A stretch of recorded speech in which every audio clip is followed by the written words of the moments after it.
A lot of people think the reason they can't move on is because they never get closure. No explanation, no apology, no proper ending. They think that if the person would just sit down, tell them the truth, explain everything, then they'd finally be able to let go. But I don't think that's true. I think closure is overrated because a lot of the time, closure isn't healing, it's just hope. It's one more conversation, one more message, one more chance to make sense of something painful, one more grand gesture. While you're waiting for closure, the rest of your life is waiting too. Today's episode is about dealing with breakups, and that covers a whole spectrum of coming out of marriages, divorces, from the relationship angle of it. Now, how is a breakup different in those two scenarios of just dating or marriage? And I think it's just your lives are far more entwined when you're married. You've got a house, you've got kids together. And although you may have those things already and you're not married, it just makes it more difficult when you're married because of the legal side of it. But the actual breakup, if you're coming out of a breakup and you're feeling that way where you're just sick to your stomach, where you cannot think about anything else, we're talking today about why we crave closure. Why are we looking for those reasons? What is it about how we've evolved in relationships that we're so desperate sometimes to find this? And it's about how we look at it as well. So why do we crave closure? We feel like we need answers. Sometimes when you feel like you've been blindsided, and often that is your perspective, it's not the other person's perspective. It's just your perspective of something has suddenly come out of the blue. All of a sudden there's been a change of heart. What made this person love me one day, want to leave me the next day? What was it? What happened? What were the details? Have they met someone else? Are they emotionally involved with someone else? Has that relationship already begun? Has that been going on for ages?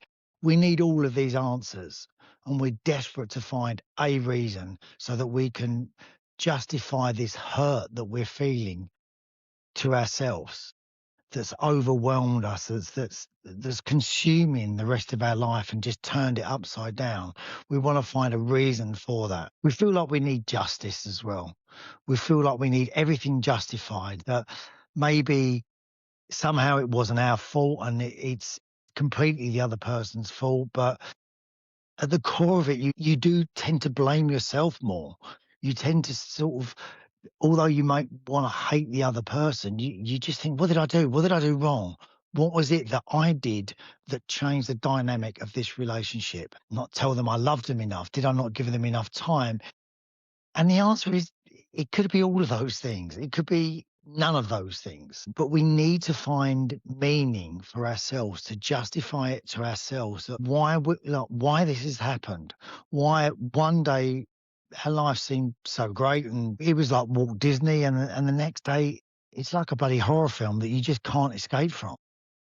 And you just need to find some sort of meaning to that. We have this need to feel chosen and respected as well.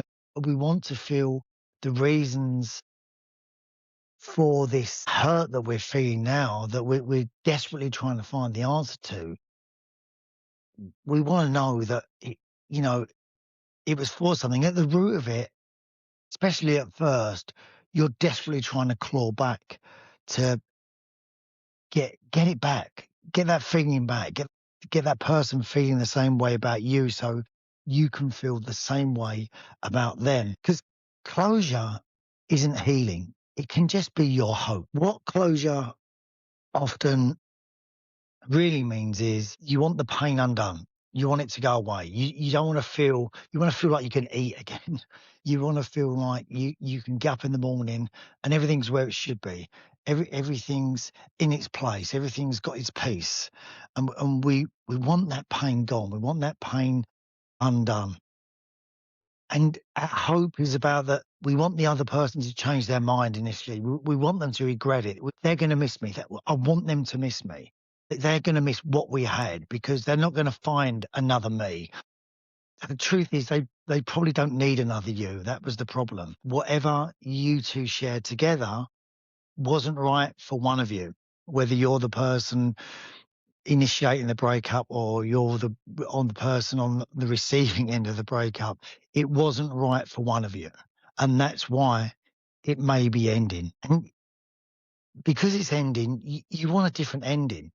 You don't want what's happening now. This was not in your script. This was not how you saw things coming and how you saw things going. So you want to change what it is. You want that walking off in a sunset moment where, especially if like me, you've been brought up on rom-coms. You kind of think that's how dating and relationships should be because they were the things that when you watch these films that made you feel good. It was the walking off into the sunset when everything was right, the making the grand gesture, and we've all done it. I know I did it in I've bought plane tickets, I've bought gifts, and it's been those grand gestures that you think this will work, this will do it, and the reason you think that is because you watch these fantasy films all the time and you think that would work. That could work. That could be this story. That could be my story. And this is what's going to play out.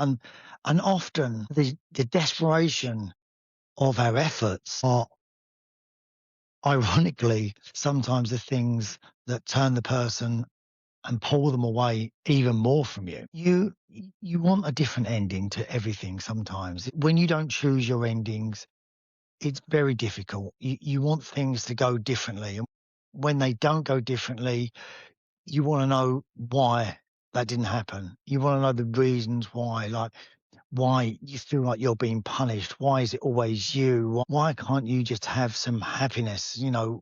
Why can everyone else be happy? Because that's what our perception of everything else that's going on around us is. Everyone's got a great relationship. When I think if we sit down to ourselves, we know that that's not always the case, but we're just living our own stories and we just want our own stories to have a happy ending and to have that sunset moment. And you're wanting certainty from the situation that you're finding yourself in, especially if you're in the initial moments of a breakup, which can be horrendous, absolutely horrendous for people that you can't explain it. You can't talk to enough people about it. You bore people senseless with your story because you want you want someone to say something that is going to make a difference. Anything, something that is going to make sense of it. And people will try to, but they won't because nothing is going to make sense of a situation that you're never, ever going to find out everything about. And even if you did, it may not change anything for you. You may be desperately chasing this closure that won't actually help you and could, in fact, make things worse because the person's explanation is not going to change the ending. You've already got your ending. You've already watched the end of the film. Maybe in a year's to come, there may be a sequel. But for the moment, that's done. What you're the ending that you've witnessed, the ending that you've seen, that's all you're getting. And nothing is going to change that, unfortunately. Why their explanation rarely will help anyway, even if you did get it. It's because it will be vague. If you've ever actually been the one initiating the breakup, you already feel dreadful about hurting someone else, about breaking up with someone, about breaking their heart and them being upset. You already feel really bad about that. And you don't want to compound that by telling them all the things that you just say to yourself. You don't want to hurt anyone even more. You You don't want to drive the dagger even deeper into them, even if they're begging for it, because you just think, I don't know. So you're very vague about the explanation sometimes.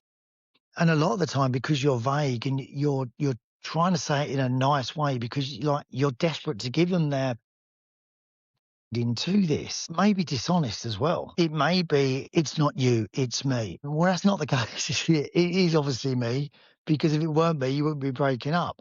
And the truth of that statement is often that it it is you, you're not for me. But that doesn't mean that you're not for someone else. It's just you're not for that one person. And if they did sit down and say to you, right, the reason I don't want to be with you anymore is because you annoy the fucking hell out of me. You disgust me. I look at you and I find you repulsive now. I don't want to touch you. And when you touch me, I just cringe. And I look at every other person that's walking past me and I don't look at you. You bore me. You absolutely bore me to tears. You don't offer anything to any conversation. You never help me out. You never, if you heard all this, you'd probably get angry and you'd probably hate them. And a lot of the time, maybe that's what we're looking for. Maybe sometimes we're thinking, I just want to hate you. I'm missing you so much. I want a reason to hate you now. I want a reason to detest you. I want a reason to despise you. And I want a reason to tear you apart in front of all of my friends. And I want all of my friends to hate you as well. And I want all of your friends to hate you for what you've done to me. Because it's that will somehow we feel like that will give us justification to it. So we're always trying to find reasons that are going to make this hurt go away that we're feeling it, and that's the thing that we want gone. And when it's not there anymore, you'll be fine, but it takes time sometimes to get to that stage.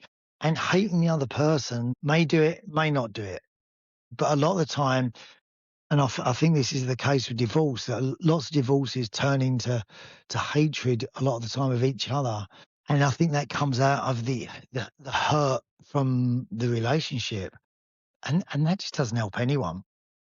It just makes things more complicated, much more difficult to sort out in terms of arrangements moving forwards, financially if you've got kids, and they're the ones that a lot of the time seem to be affected by it. The biggest thing with the explanation is it's not changing the outcome. If you think the person sitting down telling you what the reasons are so you can justify all those reasons and say, right, well, I'll do this better. Okay, I understand that I'm not paying you enough time. I'll do that better. I'll change this. I'll change that. That's not going to change the person's mind. And in a lot of the time, that person's already moved on. That person probably checked out a long time ago, whether that was with someone else, multiple people, whatever it may have been. They're already out. They're already gone. You're chasing something that's not there anymore. They've already left you a long time ago. You're just seeing the door close. You're seeing the ending, but there was to them, there was lots of paragraphs before this ending, before this book shut. There were lots of paragraphs that just led up to it, but you just didn't see them. And sometimes we don't. And scrolling over messages and going over conversations and old holidays that you've had or arguments you may have had is not going to change anything. The outcome is what it is. You don't need closure to move on. If we're looking for real closure and a way to move on, it's about accepting as quickly as we can what's happened. What's happened has happened. It's here. You're already dealing with it. You can sit around and cry about it and, wear his old T-shirt, whatever it may be, and listen to songs that you used to listen to and go for long drives. And, we've all done those things.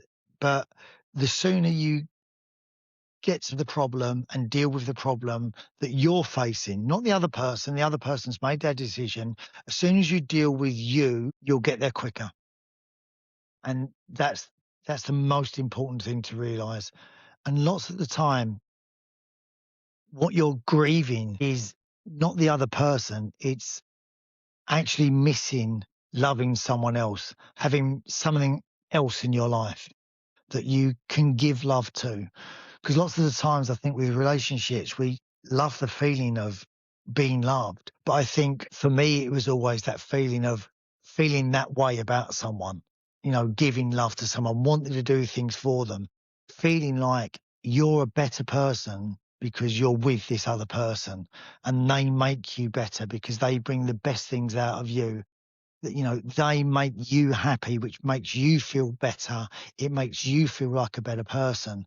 And when that's not there and you're not giving this out, you withdraw it into this shell that is not the best of you because you don't feel complete sometimes because you enjoy giving that out to someone. Some people at Christmas, they love getting presents. Other people at Christmas, they love giving presents. They love giving to someone else to see them happy and to think, I've made that person happy, because that makes you feel good about yourself. It always made me feel good about myself, making someone else feel happy and getting and being able to do that.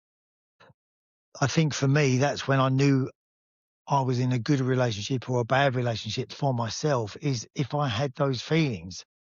If I was in relationships where I didn't feel that I wanted to do everything for this person, I knew it wasn't right for me. And I think coming out of a relationship that hasn't gone the way that you wanted it to go, that is often one of the biggest hurdles to get over, is thinking, where am I going to find this again?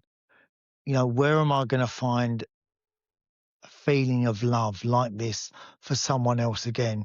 Will I ever feel that again? Is that the chance that I've had? Has it gone? Have I lost that opportunity? And all of this will be wrapped around that this other person has taken that away from you.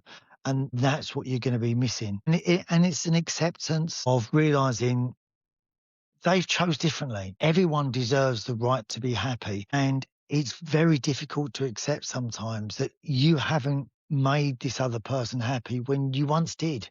Something changed to make them not happy. And that could be about them. It could just be you're not enough for them. And that's okay sometimes. It's okay not being enough for one person because you may not have what they want. It could just be simply that. It's because, you could be chocolate cake and they want a sponge cake. What can you do about it? You can't change yourself. And it's not that one's any better than the other. It's just that they prefer something else. So they need to be happy. And why would you want to be with someone that you don't make happy? You wouldn't want that. You'd never want that. Questions can stay unanswered. You don't need answers to every question that you've got, because you're not going to get them. And there may not be answers that you're going to agree with or you're going to make sense of. And for the reason that it's how the other person felt, and you don't feel that way. You don't feel that way. You're desperate to find reasons for why this has happened, but they're not your reasons. It's not your decision. This decision is out of your hands. You can do nothing about it at all. And you may be searching for a grand gesture, or I need to fight for this person. The other person probably doesn't want you fighting for them.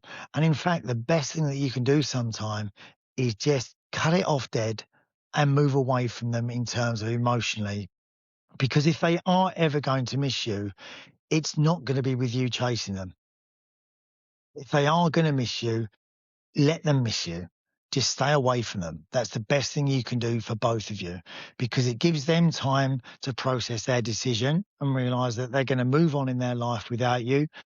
Probably they've already moved on anyway, but we all know relationships aren't easy. So that may not work out. They may have made the best decision for them and they may go on to have a great life, which is great for them. But for you, that doesn't matter. It's got nothing to do with you anymore, with their life. You should be happy for them that they've got a life, but you need to be focusing on you and your life and finding what happy means for you in your life and finding love again in some way, however that may be. You need to choose your future over everything, over them, because it's about what you do next. It's about how you get through this. And there will be a period of grief because it is a loss. People around you might find that difficult because think, well, you're not married. You've just been dating for a couple of years, for 2 or 3 years. But for you, that could feel forever. That could have been the rest of your life, but just the beginning of it. You might have already seen how everything is going to turn out, and you were excited about that, and then that's ended. So you may not get the sympathy that you're looking for from other people, and that's going to be even harder for you because you're going to want to find reasons. You're going to want to talk this out. So, that's going to be a grieving process for you to get through. And it could be one of going out and having 50 bad dates. It could be having a few flings that you don't need and that you may regret. It could just be about layering over those emotions that you felt just to sort of get to a point of where you start remembering who you was again. And that may be a great time for you at that point, where you get to that point where you do sometimes in relationships forget about you and forget what you bring to the table, and sort of you lose that confidence after a breakup about what's good about you because you're questioning everything as, you know, am I still attractive to other people? Do other people still fancy me? Am I still funny? Am I still interesting? Have I got something to offer someone? Is everyone going to see the same thing in me that it wasn't right for this other person? And it's going to be a case of finding you again and finding that confidence in yourself that you think, do you know what? I've got a lot to offer, and it wasn't right for the other person. That's fine. I'm good with that now. But the longer you take getting there, your life continues regardless.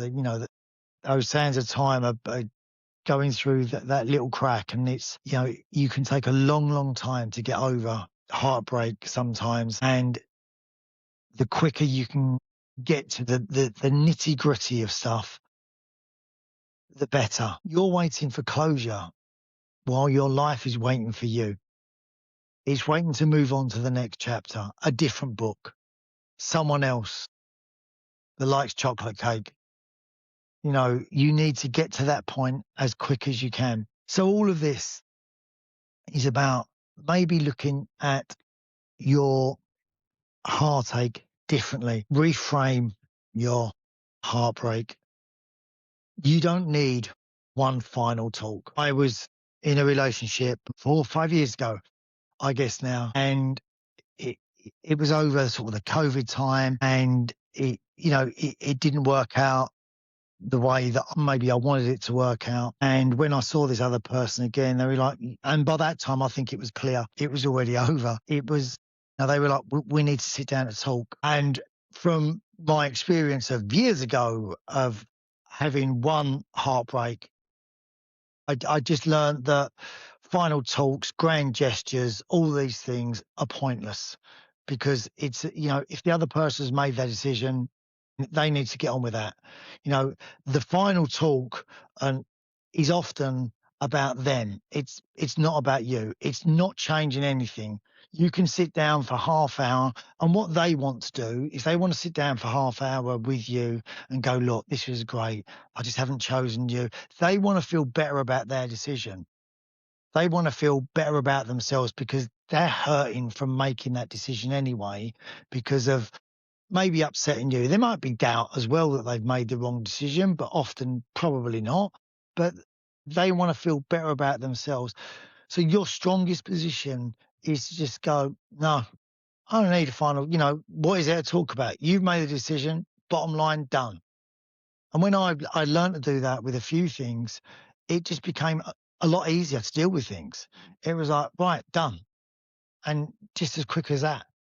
because I just thought, a final talk for you, for you, is for you. It's not for me. You've made your decision. I've got what I need out of this. I don't need to hear anything from you.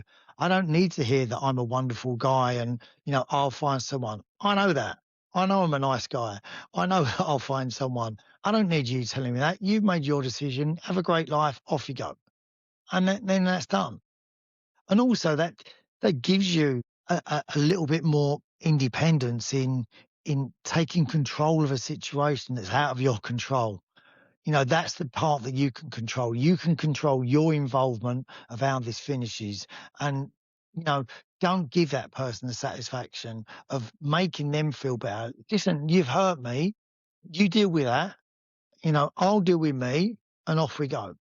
So, you don't need one final talk. You don't need one final message. You don't need sort of like white hearts and hope you have a great life. Sod that. You get on with your life. I'll get on with mine. And that may sound sort of bitter and twisted. It's not. It's just the reality of it. It's just that let's just both move on. You made a decision. What can I do? You know, that's the way it is. We're going to go our separate ways because then you can grieve and move forward. And that's what it is all about. It's about you moving forward, not getting stuck in this emotional sort of state where you just drown in your own self pity in the end. And it's easily done. And like I said, yeah, I did it for several years. And I look back and just regret wasting 3 or 4 years of my life, like realizing in the end that it was never about the other person anyway. It was just about me. That's what was the hardest thing to get over. So as soon as you start dealing with yourself and you know yourself better, and you can distinguish between, what's about you and what's about them, and everything about them push to one side because that's done. Just deal with everything about you. How are you going to move on? How are you going to make yourself better? How can you grieve and then move forward? You make your own closure. That's how you get through this. You decide what's next for you and close whatever's gone on. That's gone. Sometimes no closure is the closure you're getting. You're not going to get the explanation that you're looking for. You may not get your sunset moment. You may do. Years after I broke up with a girl, who was the one person that really actually affected me in a relationship. And years later, I saw her and she's really happy. She's got 3 great kids now, and complete chance. I was somewhere and bumped into her. She was there with her husband and their 3 kids, and it was actually, and I was in a good place as well. And it was just actually really nice to see her, and it was really nice to see that her life was going well, and I didn't feel any resentment because I'd let go of all of that stuff because realizing, as I said in this pod, it was about me. It was never about her anyway. And it, that felt like getting into my car and driving off. That felt like my sunset moment for me. And sometimes you get it years and years later, you know, because you think, no, I'm okay. This was good for both of us. It hurt like hell at the time, but, you know, we're probably both now where we should be. And that's great. So sometimes, these moments that you're looking for, like I said, will come way down the line when you're not expecting it. And sometimes they might come back completely differently. The other person might suddenly miss you, and you might be in a place where you just go, "Yeah, no, I've been no," and that could be your sunset moment when everything changes. You just never know how things play out. Life is a long time when we're in it. So enjoy all of it, the ups and the downs, because they make everything. Just remember, if you're feeling this way at the moment and you're finding it a battle just to get through, Lots of people have been there, but it's about you. It's about you moving forward and make your own closure. Guys, thank you for listening to Fifty Shades and Grey today. As always, please subscribe, please follow, please share. The channel is still growing, and it's great that it finds your ears and you enjoy and listen to it. And I enjoy sharing stories and talking about these things because I think it's important to share our experiences with each other, and sometimes just an independent voice away from people that know you might just give you a different perspective, or just give you some help, which is great to get your feedback that it does for a lot of you. So once again, thank you for joining 50 Shades and Grey, and I'll speak to you soon. Bye bye.